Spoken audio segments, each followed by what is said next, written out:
अखंड भारत जय मां भारती। आज इस वीडियो को प्रारंभ करने से पहले सभी को,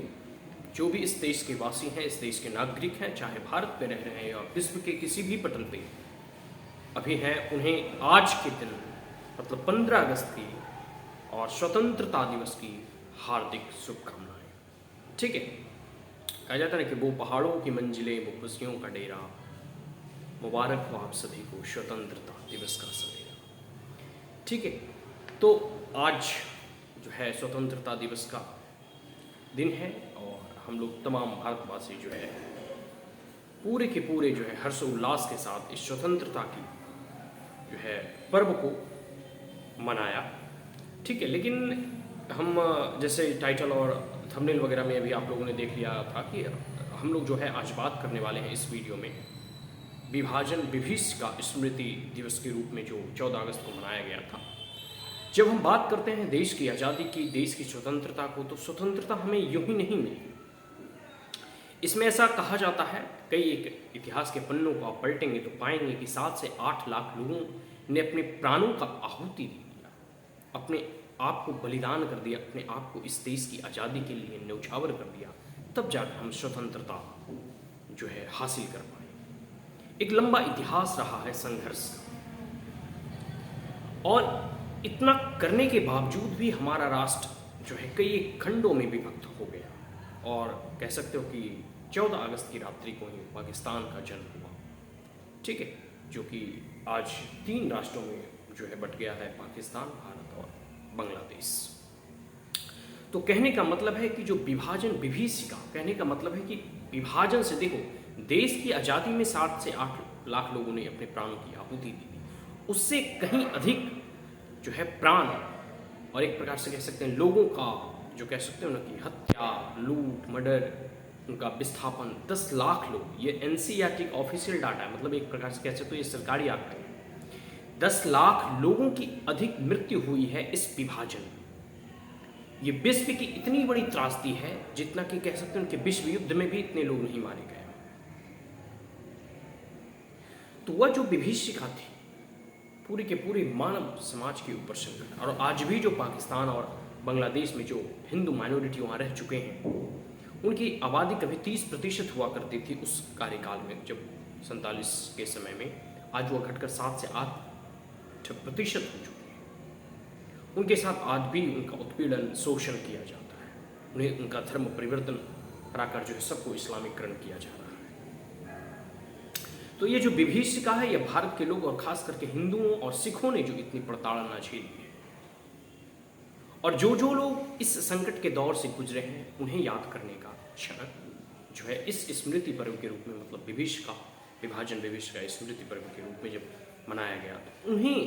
और उनके कह सकते हैं कि एक प्रकार से इस देश की आज़ादी के बाद, ठीक है, चंद नेताओं के द्वारा जो है कुछ सीमा रेखाएं खींच दी गई और उन्हें अपने ही घर में विस्थापित होना पड़ा। जो है कई ऐसा कहा जाता है कि ट्रेन की ट्रेनें जो है लाशें भरकर जो है पाकिस्तान से भेजा जाता था। इसमें सबसे अधिक अगर कोई मतलब इस पूरे के कह सकते हैं कि एपिसोड में अगर अधिक प्रताड़ना झेलना पड़ा तो महिलाओं को और बच्चों को। कई महिलाओं का जो है यौन शोषण हुआ, कई महिलाओं को जो है देह व्यापार में जो है उतारा गया, कई लोगों को एक प्रकार से कह सकते हो कि इतनी दुर्भर जिंदगी हो मतलब जीना पड़ा कि अपनी पूरी संपत्ति, अपनी जायदाद, अपना गांव, अपना घर, अपना परिवार, अपना समाज, सब कुछ त्याग कर जो है विस्थापित की जिंदगी जीना पड़ा, एक प्रकार से रिफ्यूजी की जिंदगी जीना पड़ा।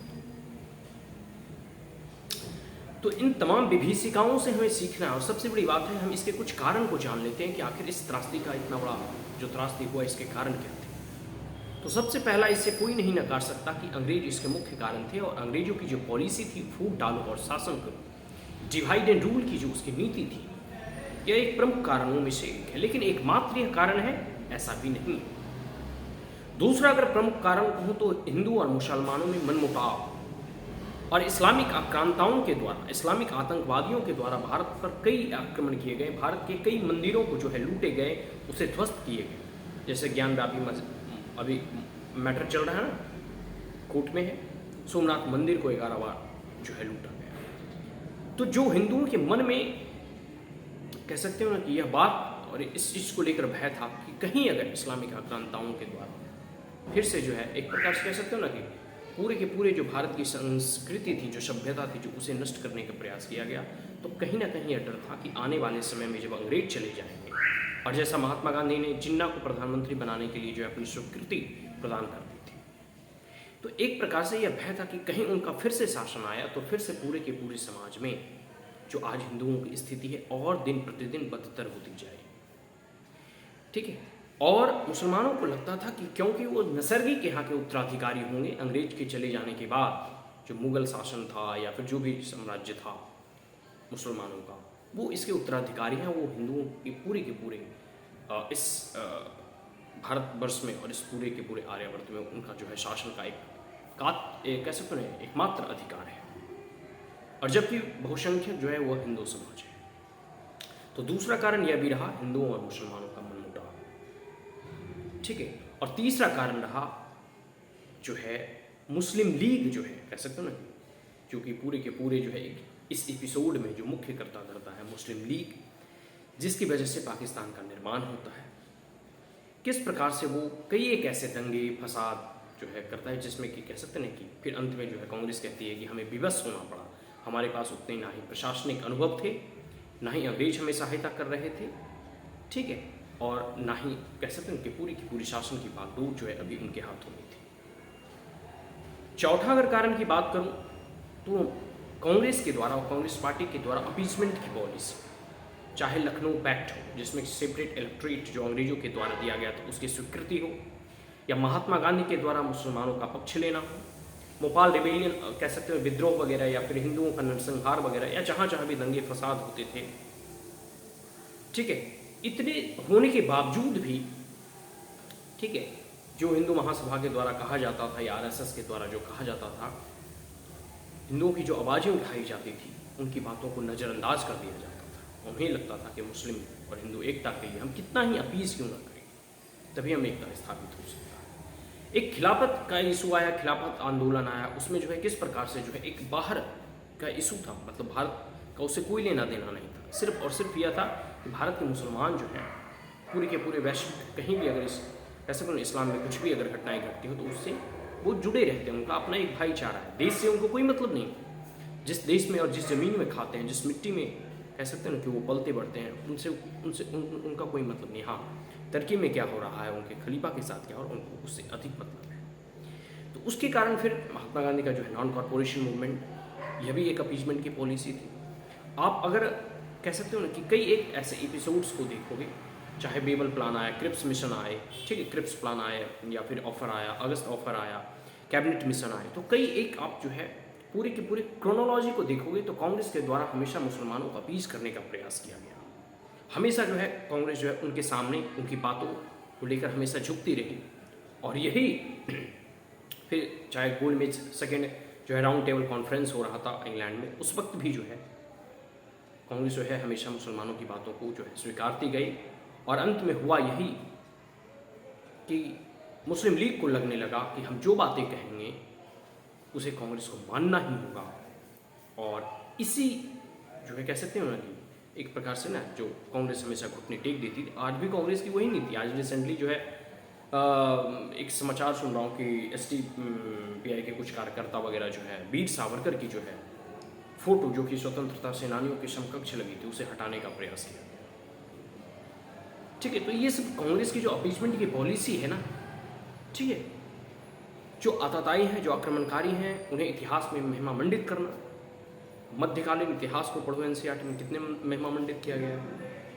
जो हमारा प्राचीन विरासत है, प्राचीन धरोहर है, उसे कह सकते हो कि नष्ट करने का प्रयास करना, या इतिहास में ऐसे वीर स्वतंत्रता सेनानियों का नाम का ही जिक्र नहीं करना जो सबसे फ्रीडम फाइटर थे। तो कांग्रेस की जो अपीजमेंट की पॉलिसी थी वह भी एक कह सकते हो इस राष्ट्र की विभाजन में एक कारक है। तो ये सब कुछ कारण है, और इस विभीषिका से हमें कुछ सीखना चाहिए। अब क्या सीख लेना चाहिए? तो सबसे बड़ी बात है कि देखो नेहरू की कितनी बड़ी गलती रही कि एक तरफ तो वो पाकिस्तान का निर्माण कह सकते हैं सहमति प्रदान कर देते हैं और एक इस्लामिक राष्ट्र का निर्माण करवा देते हैं, दूसरी ओर भारत को धर्मनिरपेक्ष बना देते हैं ताकि यहाँ हिंदू मुसलमान जो है सभी रह सकें। यह सबसे बड़ी नेहरू की गलती थी, और इससे भारत में जैसे अभी देखो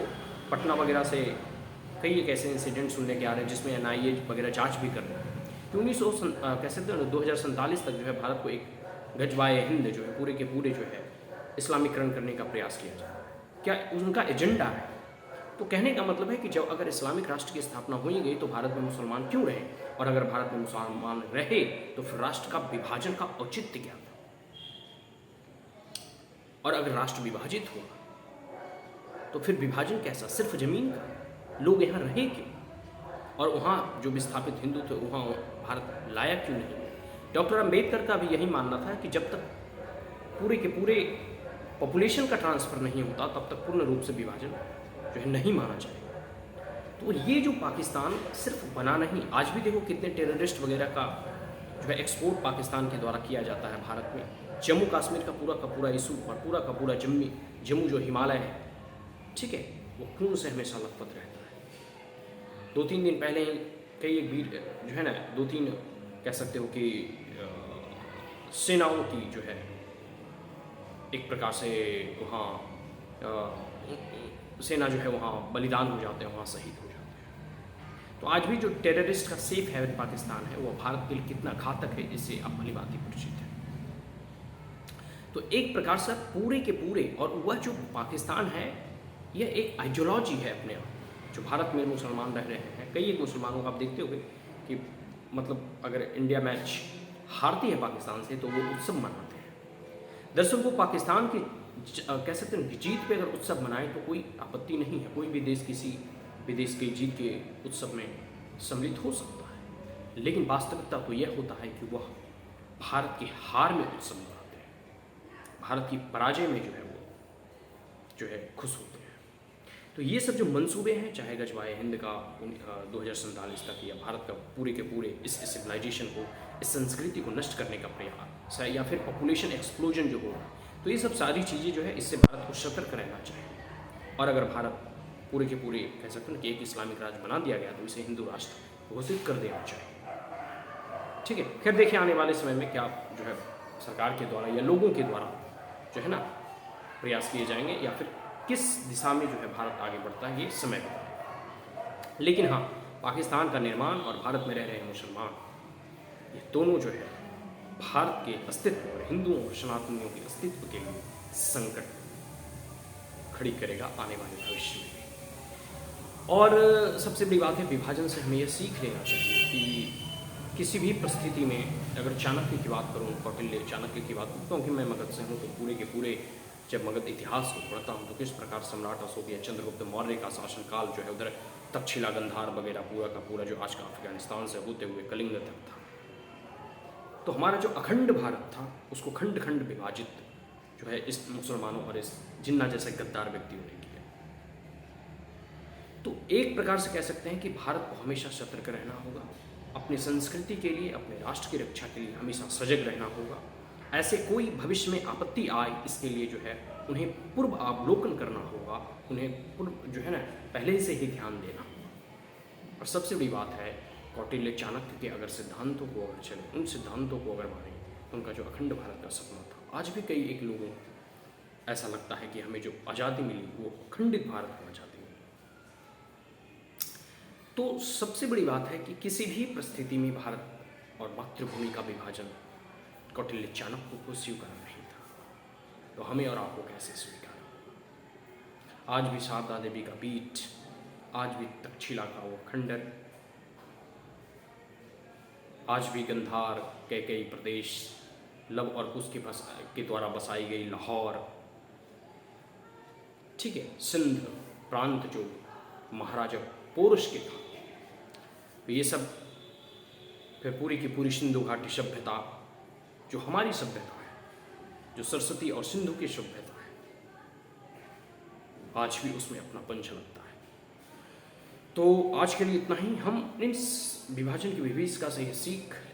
सकते हैं कि आने वाले समय में भारत और भारतवासियों का यह दायित्व है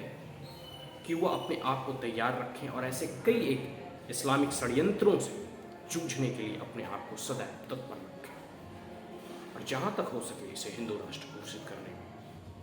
कह सकते हैं अब देरी ना करें। जय हिंद, अखंड भारत, जय हिंद।